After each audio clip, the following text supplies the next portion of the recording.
안녕하세요. 믿음직한 남편과 눈에 넣어도 아프지 않을 딸을 키우고 있는 30대 여성입니다. 시어머니 시집살이, 이상한 신우 이야기. 저도 들을 만큼 들어봐서 어느 정도 각오는 되어 있었는데 염치 없는 사촌 신우한테 시달리게 될 줄은 상상도 못했네요. 남편과는 지인의 소개로 만났습니다. 처음 소개를 받았을 당시 남편은 대기업 생산직으로 근무하고 있었고 저는 중소기업을 다니는 평범한 직장인이었지요. 지금은 남편은 여전히 같은 곳에서 근무하고 있고 저는 출산으로 회사를 관뒀다가 얼마 전 다시 새로운 회사에 다니게 되었어요. 제 입으로 말하기 쑥스럽지만 연애 당시부터 저나 남편이나 성격이 둥글둥글하고 모난 데가 없어요. 둘 다 갈등을 싫어하고 져주는 게 이기는 거다라는 식이고요. 그래서 서로 다투는 일도 거의 없었고 무탈하게 3년이란 시간을 함께 했습니다. 그 밖에 객관적인 조건들도 비슷해서 남편이 결혼하자 했을 때 크게 걱정하거나 따지고 들지 않았네요. 남편이 모아둔 돈 7천에 제가 모아둔 돈 6천 그리고 양가에서 5천만 원씩 보태주셨습니다. 적다면 적을 수도 있고 많다면 많을 수도 있는 미천을 가지고 저희 둘의 미래를 그려나갔어요. 정말이지 서로 복이 많고 운이 좋은 사람들이라며 주변 사람들에게 감사한 마음을 갖고 시작했지요. 신혼집은 남편의 공장에서 멀지 않은 곳에 구했는데 아무래도 남편이 3교대로 일하다 보니 남편에게 맞춰주는 게 좋겠다 싶었거든요. 문제는 그렇다 보니 제 직장까지 왕복 1시간 반에서 2시간 정도 걸리대요. 하지만 남편이 워낙에 미안해하고 고마워해서 크게 불만 같은 건 없었습니다. 이후로도 저희는 연애 때와 마찬가지로 별탈 없이 결혼 생활을 이어갔고요. 그리고 결혼한 지 2년 만에 저희에게도 아기 천사가 찾아왔습니다. 사실 남편이나 저나 30대 중반을 향해 달려가고 있다 보니 조금 조바심이 나던 시기였어요. 가능하다면 둘은 낳고 싶은데 연년생은 피하고 싶었고 저희도 나름대로 이런저런 기준이 있었으니까요. 그래서 결혼하고 6개월 정도 지나서부터는 신혼도 신혼이지만 아이를 가지려고 부단히 노력을 했네요. 그런데 그게 제가 마음먹었다고 제 뜻대로 되는 일이 아니더라고요. 올해도 안 되면 병원에 가보자고 서로 그렇게 이야기를 하던 찰나에 임신이 되었으니 저도 남편도 얼마나 기뻐했는지 모릅니다. 양쪽 부모님들도 무척 좋아하셨고요. 그런데 문제는 제가 생각보다 입덧을 심하게 하더라고요. 제가 다니던 회사가 중소기업이기는 해도 출산휴가나 육아휴직 제도가 워낙에 잘 되어 있어서 웬만하면 휴가만 쓰고 복귀를 하려고 했는데 몸이 너무 받쳐주질 않아서 도무지 휴가 가지고는 답이 안 나오더라고요. 일단 출퇴근 자체가 불가능한 상황이었던 데다가 운 좋게 회사에 도착을 하더라도 다른 직원이 어쩌다 먹는 샌드위치 냄새에도 그만 화장실로 뛰어가게 되니 의도치 않게 주변으로부터 유난스럽다는 말도 듣게 되고 속상하고 힘들고 도저히 못 버티겠더라고요. 그래서 결국 임신 4개월차에 퇴사를 해야 했어요. 그리고 그 무렵 어머님 생신이라서 온 가족이 모이게 되었습니다. 시집 온 이후로 계속해서 어머님 생신상은 제가 챙겨드리고 있었는데 올해는 그럴 상황이 못 돼서 남편이 나가서 먹자고 했다더군요. 그런데 어머님이 미역국만 있어도 된다며 집에서 먹자고 하셨던 모양이에요. 그래서 남편이 이번엔 어머님 형제분들도 초대를 하자며 어머님 마음을 달래드렸다고요. 그런데 임신을 했던 탓인지 이 말도 그렇게 서운하게 들리더군요. 며느리인 제가 임신을 해서 입덧을 하면 생신상 못 차리는 건 당연히 이해해 주셔야 하는 거 아닌가. 그런데 뭐가 마음이 상하셔서 남편이 달래드렸다는 건지. 아무튼 그렇게 어머님 생신날 모처럼 대가족이 모이게 되었습니다. 저희 어머님의 형제관계는 일남 삼녀이신데 어머님은 그중 둘째세요. 일남은 남편의 하나뿐인 시외삼촌이고요. 사실 어머님의 형제분들에 대해서 제가 이렇게 말하는 게 적절한지는 모르겠지만 형편이 괜찮으신 분이 딱히 없으세요. 그나마 시외삼촌께서는 어려서부터 하나뿐인 막내 아들이라는 것 때문에 시외조부모님이 생전에 어지간히 퍼주셨던 모양이 돼요. 그 덕에 시외삼촌만 그나마 당신 명의로 된 식당 하나 하고 계셨고 큰이모님과 막내이모님 두 분은 먹고 살기도 빠듯한 상황이라 들었습니다.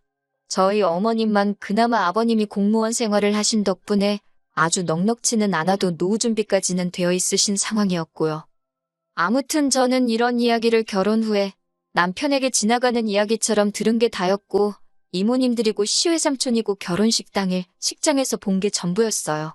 그렇다 보니 어머님 형제분들에 대해서 잘 안다고 하기도 뭐하고 모른다고 하기도 그렇더라고요. 그래서 멋쩍은 마음에 남편 옆에만 계속 붙어있게 되대요. 그랬더니 큰이모님의 딸, 그러니까 사촌 신우지요. 저와는 동갑내기입니다. 사촌 신우가 저더러 어른들 보는 데는 너무 남편 옆에 붙어있는 거 아니냐며 한마디 하더라고요. 그러면서 임신했다고 유세 부리는 것도 아니고 시어머니 생일상도 못 차리냐면서 궁시렁거리는데 어이가 없대요.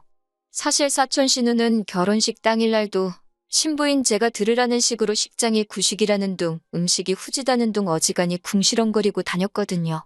그래서 제가 사촌 신우에 대해 그다지 호의적이지 않았습니다. 하지만 어쨌든 어머님 생신을 축하하기 위해 모인 자리였으니 날이 날인 만큼 이번에도 못 들은 척 그저 화를 꾹꾹 눌러 참았네요. 한편 이런저런 이야기가 오가다가 큰이모님이 이번에 사촌 신우가 서울에 있는 무슨 회사에 취직이 되었다며 자랑을 하시더라고요. 저도 아는 회사였는데 사촌 신우가 큰이모님에게 얼마나 허풍을 쳐놨는지 큰이모님은 당신 딸이 무슨 대기업에라도 들어간 줄 아시대요. 하긴 원래 부모 눈에는 자기 자식이 제일 잘나 보이는 법 아니겠어요. 그래서 그냥 저도 적당히 분위기에 맞춰 호응만 해드렸지요. 그런데 큰이모님이 뒤이어 말씀하시기를 근데 당신 집에서 통근을 하기에는 멀어서 어떻게 해야 좋을지 모르겠답니다. 그런데 옆에 있던 남편이 대뜸 우리 집에 와 있으면 될 것 같다고 그러는 거예요. 깜짝 놀란 제가 남편을 쿡 찌르며 그게 무슨 소리냐고 물으니 그냥 하는 소리지 뭐 이러는데 너무 화가 나대요. 남편도 그제서야 아차 싶었는지 제 눈치를 보고는 얼른 사촌 신우더러 농담인 거 알지? 그러는데 사촌 신우가 실실 웃기만 하고 가타부타 말이 없는 거예요. 결국 집에 오는 내내 남편더러 사람이 실없이 그런 소리를 왜 하느냐고 제가 크게 화를 냈네요. 사실 어머님이 당신 형제분들하고 사이가 돈독하다 보니 남편도 사촌들하고 사이가 꽤나 좋아요. 우애가 깊은 건 좋은 일이고 저도 뭐라고 하고 싶지 않은데 이제는 제가 아이도 가졌고 어쨌든 남편에게는 가정이 생겼으니 가정이 우선시되었으면 싶었지요. 그리고 그날의 모임 이후로 2주쯤 지난 어느 날이었습니다. 큰이모님께서 웬일로 연락을 주셨더라고요. 사실 큰이모님에 관한 이야기야 어머님을 통해서나 듣지 제가 큰이모님이랑 따로 연락을 주고 받을 일이 뭐가 있었겠어요. 아무튼 무슨 일인가 싶어 전화를 받으니 대뜸 하시는 말씀이 내일 사촌 신우가 저희 집으로 갈 거랍니다. 그게 무슨 말씀이시냐 하니까 집 구할 때까지만 일단 저희 집에 있을 거라나요. 시집도 안 간 처녀이니 아무데나 혼자 둘 수 없다나요. 처녀나 마나 나이가 30이 넘었는데 혼자 살아야 되면 사는 거지 그게 무슨 상관이래요 소리가 정말 목끝까지 올라왔습니다만 일단은 남편과 상의해보겠다 했습니다. 목소리를 높이지 않은 건 본능적으로 행여 큰이모님과 큰 소리라도 내게 되면 뱃속에 있는 우리 애한테 안 좋겠다 싶었거든요. 몇 시간 후 남편이 들어왔고 저는 당신도 알고 있었냐며 낮에 큰이모님이 하신 말씀을 전했습니다. 남편은 미안하다면서 사촌 신우가 통사정을 해서 거절을 못했다 하대요. 그러면서 딱 한 달만이래요. 한 달이면 사촌 신우도 어디 살 곳 정도는 찾지 않겠냐면서. 아니 왜 남편이 나서서 사촌 신우 때문에 저한테 통사정을 해대는 건지 그마저도 너무 꼴보기가 싫더라니까요. 하지만 이미 벌어진 일 어쩌겠냐 싶기도 했고 더는 왈가왈부하기도 싫어서 딱 한 달이라고 했습니다. 그때 가서 딴소리 하지 말라고 아주 신신당부를 했고요. 그렇게 이튿날 큰이모님 말대로 사촌 신우가 저희 집으로 왔는데 짐은 또 어찌나 많은지 제가 일부러 한 달만 있다가 이사해야 되는데 뭐 한다고 이렇게 다 짊어지고 왔냐고 한마디 했어요. 그랬더니 사촌 신우가 사람 일을 어떻게 아냐면서 일주일 만에 이사를 갈 수도 있고 2달 만에 갈 수도 있지라며 첫날부터 사람 신경을 급대요. 마음속으로 참을인 자를 그려가며 그러냐 하고 말았습니다. 그런데 어이없는 게 사촌 신우는 지가 출근을 하면 하는 거지 저도 육아하느라 바빠 죽겠는데 저를 무슨 하숙집 아줌마 정도로 생각을 했나 봅니다. 저한테 밥 안 주냐길래 밥 차려 먹으라 하니까 어이없어 하질 않나 또 블라우스를 내놓으면서 이건 건조기에 넣으면 안 된다길래 직접 팔아 입으라니까 저더러 웃긴다는 거예요. 저도 어이가 없어서 저희 집에 얹혀 지내러 온 거 아니냐 그러면 밥 정도는 직접 차려 먹고 자기 빨래는 따로 하라 했어요. 그러면서 저도 평소에 사촌 신우가 하듯이 들을 테면 들으라는 식으로 집세를 따로 주는 것도 아니면서 웃긴다고 궁시렁거렸지요. 사촌 신우가 저더러 너 지금 뭐라 했냐고 그러길래 아무 말도 안 했다 그러니까 지 혼자 씩씩거리고 난리대요. 그리고 결국 2주가 채 되지 않아 사촌 신우와 제가 소위 한판 붙게 되었습니다. 사촌 신우가 퇴근한 제 남편을 붙들고는 네 마누라 이상하다며 애가 진 게 벼슬이냐고 재엄담을 하는 거예요. 하는 짓을 보고 있자니 어이가 없어서 저도 질세란 남편 앞에서 닭똥 같은 눈물을 뚝뚝 흘리면서 사촌 신우가 온 이후로 툭하면 심장이 벌렁거리고 짜증이 나고 아무래도 뱃속에 있는 우리 애가 스트레스를 많이 받는 것 같다고 했습니다. 그러자 남편도 꽤나 심각한 표정을 하더니 사촌 신우더러 안 되겠다면 네가 내일이라도 나가는 게 좋겠다 그러대요. 그러자 사촌 신우가 남편더러 네가 어떻게 그럴 수 있냐고 그러는데 아니 웃긴 X가 제 남편인데 당연히 제 편을 들지 지 편을 들 줄 알았나 봅니다. 아무튼 그렇게 이후로도 사촌 신우가 3, 4일은 저희 집에서 덮어튕겼어요. 그러자 결국 좋게 좋게 어르고 달래서 내보내려던 남편도 화가 많이 났는지 큰 소리로 화를 내더라고요. 그리고 이게 어른들 싸움으로 번져가지고는 큰이모님이 저희 어머님한테 전화해서 엄청 뭐라고 하셨나 봐요. 돈 좀 있다고 그렇게 유세 부리는 거 아니다. 우리 애라고 좋아서 거기가 있겠냐. 그래도 서울 하늘 아래 형제라고 하나 있어서 믿고 의지 좀 한 게 잘못이냐 어쩌냐. 저희 어머님은 어머님대로 또 당신 언니기도 하니까 일단 미안하다고 저자세로 나가셨고 그 불똥이 다시 저희한테 튀어서 아무튼 엉망진창이었어요. 하지만 어쨌든 결국 사촌 신우가 저희 집에서 나갔습니다. 회사 근처에 오피스텔을 얻었다나요. 그리고 이후로 한 1년은 큰이모님네와는 완전히 발길을 끊고 살았습니다. 큰이모님은 저희가 괘씸하다며 저희 애가 태어났을 때도 축하한다 인사 한마디 해주질 않으셨지요. 경우가 없었던 건 사촌 신우인데 괜히 우리 애가 태어나자마자 미움을 받는 것 같아서 속상하대요. 그래도 뭐 안 보고 살면서 딱히 저한테 불편한 건 없었으니까 금세 잊고 지냈지요. 그렇게 또 시간은 흘러 작년 가을이었습니다. 어머님을 통해서 큰이모님이나 사촌 신우의 소식은 간간히 전해 듣고 있었는데 사촌 신우가 결혼할 남자가 생겼다대요. 사촌 신우가 싫었던 건 맞지만 망하길 바랬던 것도 아니고 잘 됐다고 축하를 전했어요. 그런데 어머님이 그게 다가 아니라면서 말씀하시길 남자 쪽에서 신우를 엄청나게 반대한답니다. 어떻게 그 나이 되도록 모아놓은 돈이 1,000만 원도 없을 수가 있냐면서 그런 며느리는 못 본다고 그랬나 봐요.